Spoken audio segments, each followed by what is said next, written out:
balik keagungan peristiwa Isra Miraj, tersimpan sebuah momen yang jarang diceritakan. Momen ketika seorang Nabi Agung menangis dalam diam, bukan karena azab, bukan pula karena kehancuran umatnya, melainkan karena rasa cinta dan kepedulian yang mendalam terhadap umat akhir zaman pada malam suci yang menembus batas langit dan waktu. Nabi Muhammad SAW melakukan perjalanan yang tak pernah dialami manusia sebelumnya, dari Masjidil Haram ke Masjidil Aqsa, lalu menembus 7 lapis langit. Beliau bertemu para nabi pilihan Allah Subhanahu wa Ta'ala. Namun, ketika beliau bertemu Nabi Musa alaihissalam, terjadi percakapan yang menggetarkan langit. Air mata Nabi Musa jatuh, bukan karena cemburu, tetapi karena kekhawatiran terhadap umat Nabi Muhammad SAW yang kelak akan memikul amanah berat, namun sering lalai dalam ketaatan. Mengapa Nabi Musa bersedih? Apa yang beliau sampaikan kepada Rasulullah SAW di malam yang penuh cahaya itu? Dan pelajaran apa yang seharusnya kita renungkan hari ini? Inilah kisah penuh hikmah tentang Isra Miraj. Pada saat Nabi Musa bersedih saat berjumpa Nabi Muhammad SAW, sebuah peristiwa langit yang menyimpan pesan mendalam bagi umat manusia di bumi. Bagaimana kisahnya? Yuk kita simak sampai akhir videonya. Namun sebelum lanjut, mari kita sempatkan untuk bersolawat dan menulis solawat kepada baginda kita Nabi Muhammad SAW di kolom komentar. Dan insya Allah akan menjadi bukti kecintaan kita kepada Rasulullah SAW untuk mendapatkan syafaat kelak di akhirat. Dan saya banyak terima kasih kepada sahabatku semua yang telah like, komentar, dan subscribe ke channel ini. Saya doakan semoga kita semua dalam keadaan sehat walafiat dan diberi rezeki yang melimpah oleh Allah Subhanahu wa Ta'ala. Amin amin ya robbal alamin. Salah satu pengalaman yang Nabi Muhammad SAW alami saat melakukan Isra Mi'raj adalah perjumpaannya dengan nabi-nabi terdahulu. Di antara yang beliau jumpai adalah Nabi Musa bin Imran saat di langit nomor 6. Namun ada yang aneh saat bertemu dengan Nabi Bani Israel itu. Nabi Musa alaihissalam bukan malah bahagia bisa berjumpa Nabi terakhir di momen Miraj itu. Ia justru bersedih. Setelah melakukan Isra berupa perjalanan malam dari Masjidil Haram menuju Baitul Maqdis dengan mengendarai transportasi surga, yakni buruk, Nabi pun melanjutkan Miraj ditemani malaikat Jibril. Perjalanan malam dari Baitul Maqdis menuju langit dunia hingga berjumpa dengan Allah Azza wa Jalla. Sebanyak 7 lapis langit yang Nabi lalui. Setiap langit terdapat nabi-nabi terdahulu. Langit pertama bertemu Nabi Adam, langit kedua bertemu Nabi Yahya bin Zakaria dan Nabi Isa bin Maryam. Langit ketiga bertemu Nabi Yusuf, langit keempat bertemu Nabi Idris. Langit kelima bertemu Nabi Harun bin Imran, langit keenam bertemu Nabi Musa bin Imran, dan langit ketujuh bertemu Nabi Ibrahim alaihissalam. Setiap nabi yang dijumpai Nabi Muhammad mengucapkan salam. Lalu mereka menjawab dan mengakui kenabian Muhammad SAW. Tapi ada yang aneh. Nabi Muhammad sempat terhenti saat berjumpa dengan Nabi Musa alaihissalam. Ketika hendak melanjutkan perjalanan ke langit ketujuh, Nabi Musa tiba-tiba menangis. Apa yang membuatmu menangis? Tanya Nabi Muhammad SAW penasaran. Aku menangis karena ada orang yang lebih muda diutus setelahku, tapi umatnya lebih banyak yang masuk surga daripada umatku. Jawab Nabi Musa alaihissalam menyesal. Nabi Musa menangis karena merasa sedih. Jumlah umatnya lebih sedikit dari umat Nabi Muhammad, dan kemuliaan umatnya juga dikalahkan oleh umat Nabi Muhammad SAW yang lebih muda darinya. Padahal masa umat Nabi Musa jauh lebih lama dibanding masa umat Nabi Muhammad SAW. Sikap Nabi Musa alaihissalam demikian bukanlah karena rasa iri ataupun hasut dengan Nabi Muhammad SAW, melainkan karena merasa menyesal mengapa dulu umatnya banyak melanggar perintah Allah sehingga mempengaruhi derajat kedudukannya di sisi Tuhannya. Ketaatan suatu umat merupakan prestasi seorang nabi. Semakin tinggi tingkat ketaatannya, semakin tinggi pula derajat nabi yang membimbingnya di sisi Allah. Sebaliknya, semakin umatnya sering melanggar perintah Allah, derajat nabinya pun tidak setinggi nabi yang berprestasi menuntun umat ke jalan ketaatan lebih gemilang. Nabi Musa alaihissalam merasa sangat menyesal. Ia telah dikaruniai usia yang panjang melebihi usia Muhammad SAW. Begitupun umatnya lebih panjang usianya dibanding usia umat Muhammad SAW. Tapi Musa gagal membina umatnya. Umatnya kalah banyak dibanding umat Muhammad. Sudah kalah banyak, kalah taat pula. Sesal Nabi Musa alaihissalam. Dikatakan bahwa Nabi Musa alaihissalam menangis bukan karena hasud.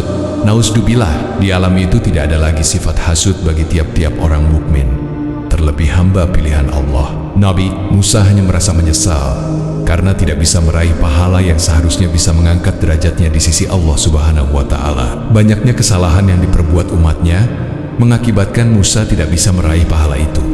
Kedudukan setiap nabi di sisi Allah dipengaruhi oleh pahala umat yang mengikutinya. Dalam kenyataannya, jumlah umat Nabi Musa kalah banyak dengan jumlah umat Nabi Muhammad. Padahal masa umat Nabi Musa jauh lebih panjang dibanding masa umat Nabi Muhammad SAW. Sesungguhnya Allah telah menjadikan rasa belas kasih atau rahmah pada hati nabi-nabinya, melebihi yang Allah berikan kepada hamba selain mereka. Oleh karena itu, Musa menangis karena rasa sayang terhadap umatnya. Isra dan Miraj yang dilakukan oleh Nabi Muhammad Sallallahu Alaihi Wasallam menjadi momentum khusus baginya untuk semakin memperkuat keimanan dan keyakinan dengan risalah dan ajaran yang dibawanya. Pada peristiwa itu, Allah Subhanahu wa Ta'ala tidak hanya memperlihatkan tanda-tanda kebesarannya yang agung, akan tetapi Allah juga memberikan keistimewaan kepada Rasulullah untuk bisa melihatnya. Permintaan Rasulullah Sallallahu Alaihi Wasallam, Syekh Nawawi Banten dalam salah satu kitabnya menjelaskan bahwa ketika Allah memberikan kekuatan kepada Rasulullah untuk bisa melihatnya, di saat itu pula ia langsung tersungkur kemudian bersujud kepadanya sebagai sujud syukur dan penghormatan. Di saat yang bersamaan, Rasulullah berkata, "Aku memenuhi panggilanmu, wahai Tuhanku." Allah Subhanahu wa Ta'ala berfirman kepadanya, yang artinya, "Mintalah, engkau akan diberi apa yang diminta." Kisah ini menjadi sebuah renungan. Siapa saja yang sudah memiliki derajat yang dekat dengan Allah, maka Allah akan memberikan semua yang diminta olehnya. Namun, apakah yang Rasulullah Shallallahu Alaihi Wasallam minta saat itu? Menurut Syekh Nawawi Banten, ketika Allah memberikan kebebasan kepada Rasulullah untuk meminta apa saja yang dia inginkan, Rasulullah kemudian berkata, "Ya Allah, Engkau telah menjadikan Nabi Ibrahim sebagai kekasih, dan Engkau telah berbicara dengan Nabi Ibrahim, memberikan Nabi Sulaiman kerajaan besar yang tidak akan pernah ada kerajaan sebelum dan sesudahnya yang sebanding dengannya. Engkau juga melunakkan besi yang keras dan menundukkan manusia, jin, setan, dan angin-angin kepadanya. Engkau tundukkan, Engkau mengajarkan kitab Taurat dan Injil kepada Nabi Isa, dan Engkau menjadikannya sebagai penolong orang buta dan mampu menghidupkan orang mati atas izinmu." Setelah semua itu disampaikan kepada Allah, Allah Subhanahu wa Ta'ala langsung berfirman kepada Nabi Muhammad, "Sungguh, aku telah menjadikanmu sebagai kekasih. Aku mengutusmu kepada semua makhluk sebagai pembawa kabar gembira berupa pahala dan kabar menakutkan berupa siksa. Aku telah membelah dadamu dan meletakkan kebaikan di dalamnya, mengangkat derajatmu, dan aku jadikan umatmu sebagai umat pilihan. Aku juga menjadikan umatmu sebagai golongan pertama yang dibangunkan dari kubur, orang pertama yang akan dihisab, melewati Syiratal Mustaqim, dan masuk surga sekalipun mereka adalah umat terakhir dalam penciptaan. Aku juga menjadikan umatmu sebagai umat yang dalam hatinya selalu tertanam ajaran Al-Quran, memerintahkan kebaikan dan melarang keburukan. Aku juga menjadikanmu sebagai nabi pertama dalam penciptaan Nur Muhammad dan nabi terakhir yang diutus. Aku memberikanmu 7 ayat yang diulang-ulang yang tidak pernah diberikan kepada nabi-nabi selainmu. Aku juga memberikan telaga Kautsar kepadamu. Aku memberikanmu 8 kebaikan kepadamu. 1. Islam. 2. Hijrah dari Makkah ke Madinah. 3. Jihad. 4. Sedekah. 5. Salat. 6. Puasa Ramadan. 7. Memerintah kebaikan. Dan 8. Melarang keburukan. Aku menjadikanmu sebagai pembuka dalam setiap kebaikan dan sebagai penutup bagi para nabi. Aku juga memberimu bendera, maka para nabi yang lain ada di bawah benderamu. Dan sungguh sejak aku menciptakan langit dan bumi, telah aku wajibkan kepadamu dan umatmu 50 sholat dalam setiap hari dan malam, maka kerjakanlah olehmu dan umatmu. Menurut Imam Abul Fida Ismail bin Umar yang lebih populer dengan sebutan Imam Ibnu Katsir Ad-Dimishqi, setelah peristiwa itu, kedua mata Rasulullah terhalangi oleh awan. Kemudian malaikat Jibril mengambil tangannya dan pergi dengan cepat. Kemudian ia menemui Nabi Ibrahim alaihissalam, akan tetapi Nabi Ibrahim tidak berkata sedikit pun kepadanya. Dan selanjutnya menemui Nabi Musa alaihissalam. Dari sinilah kisah kewajiban salat 50 waktu menjadi 5 waktu. Setelah Nabi Muhammad SAW bertemu dengan Nabi Musa, ia bertanya tentang apa saja didapatkan olehnya. Kemudian Rasulullah menjawab bahwa dirinya telah mendapatkan perintah kewajiban salat sebanyak 50 dalam setiap hari dan malam. Mendengar jawaban itu, Nabi Musa alaihissalam langsung berkata, "Maka engkau dan umatmu tidak akan mampu mengerjakannya. Kembalilah kepada Tuhanmu dan mintalah kepadanya untuk memberi keringanan bagimu." Atas saran Nabi Musa tersebut, Rasulullah SAW kembali mendatangi Allah dengan malaikat Jibril untuk memohon keringanan. Atas perintah sholat yang banyak itu, sesampainya di hadapan Allah Subhanahu wa Ta'ala, Nabi Muhammad kembali tersungkur kemudian bersujud kepadanya dan berkata, "Tuhanku, sungguh engkau telah mewajibkan kepadaku dan umatku 50 salat, dan aku tidak akan mampu melakukannya, begitu juga dengan umatku, maka berilah keringanan kepada kami." Setelah Rasulullah memohon keringanan, kewajiban yang awalnya 50, Allah hilangkan 10 menjadi 40. Ada pula riwayat yang mengatakan 45. Setelah mendapatkan keringanan, kedua mata Rasulullah terhalangi oleh awan. Kemudian malaikat Jibril mengambil tangannya dan pergi dengan cepat. Ketika Nabi Muhammad bertemu dengan Nabi Musa, ia kembali menyuruhnya untuk kembali menghadap Allah dan memohon keringanan sholat. Karena tidak akan mampu melakukan semua itu, kisah ini terus berlanjut hingga akhirnya dari 50 menjadi 5 waktu. Setelah kewajiban sholat yang diterima Nabi Muhammad SAW menjadi 5 waktu, lagi-lagi Nabi Musa alaihissalam menyuruhnya untuk kembali dengan alasan yang sama, tidak akan mampu. Akan tetapi, saat itu Rasulullah menjawab, "Sungguh aku malu kepadanya yang luhur."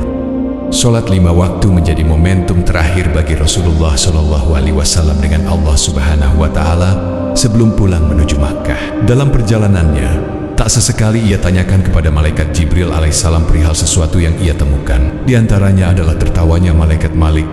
Rasulullah SAW mengatakan kepada malaikat Jibril, "Saya tidak mendatangi setiap tempat kecuali semuanya gembira menyambutku dan tersenyum kepadaku, kecuali seseorang. Saya menyampaikan salam kepadanya." Kemudian ia menjawab sambil tersenyum, dan setelah itu tidak lagi tersenyum, "Siapakah dia, wahai Jibril?" Malaikat Jibril menjawab, "Wahai Muhammad, dia adalah malaikat Malik, penjaga neraka jahanam. Dia tidak pernah tersenyum sejak pertama kali diciptakan kecuali ketika bertemu denganmu." Demikian kisah permintaan Rasulullah kepada Allah Subhanahu wa Ta'ala saat peristiwa Isra, Mi'raj hingga perjalanan pulang menuju Makkah.